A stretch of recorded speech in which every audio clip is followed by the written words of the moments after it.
I'll never forget being afraid of the dark when I was a kid, especially after watching scary movies. You couldn't get me to sleep in a dark room to save your life back then. But thankfully we kept the bathroom light on at night, so I kept my bedroom door cracked. That simple act brought me so much comfort, and it gave me hope that I would make it through the night. Today, we live in an extremely dark world, and most people don't need much light to help them find their way to the source of our comfort and hope. The light of this world is you and I, brothers and sisters.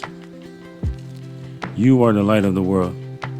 A city that is set on a hill cannot be hidden.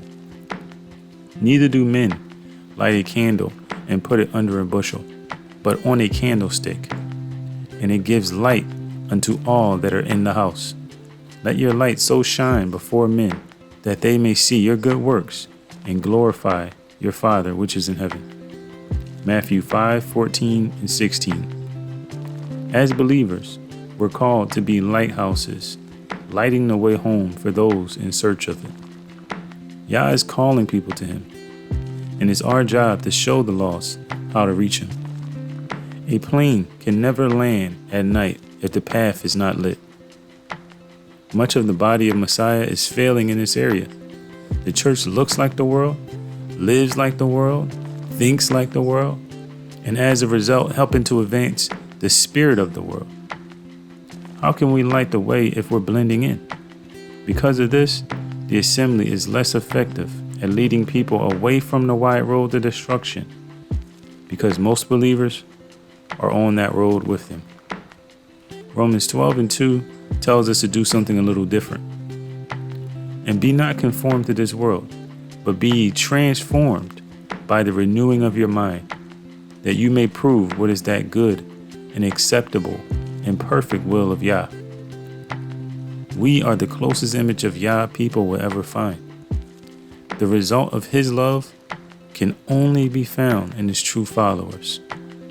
The reason for our hope can only be found in his true children.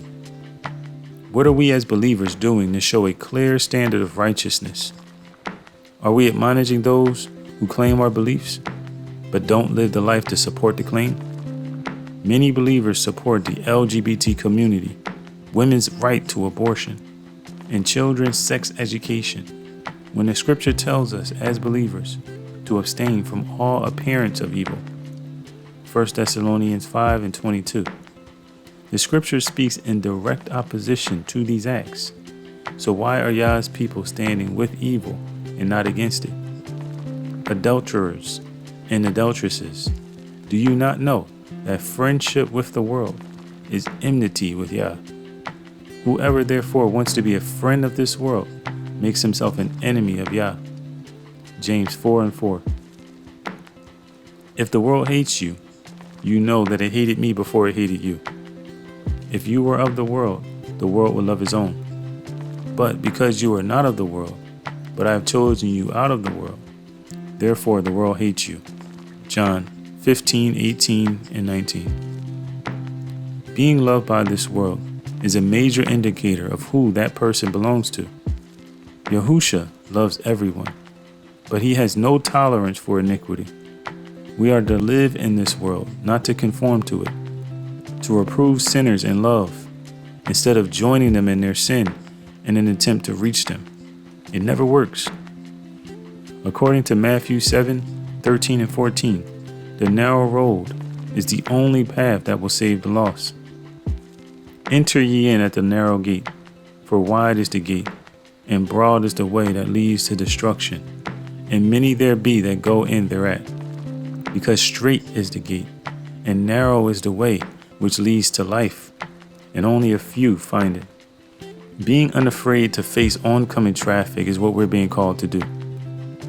We may have to face persecution and hatred, but at the end of the day, we will be lighting the way for those bold enough to join us.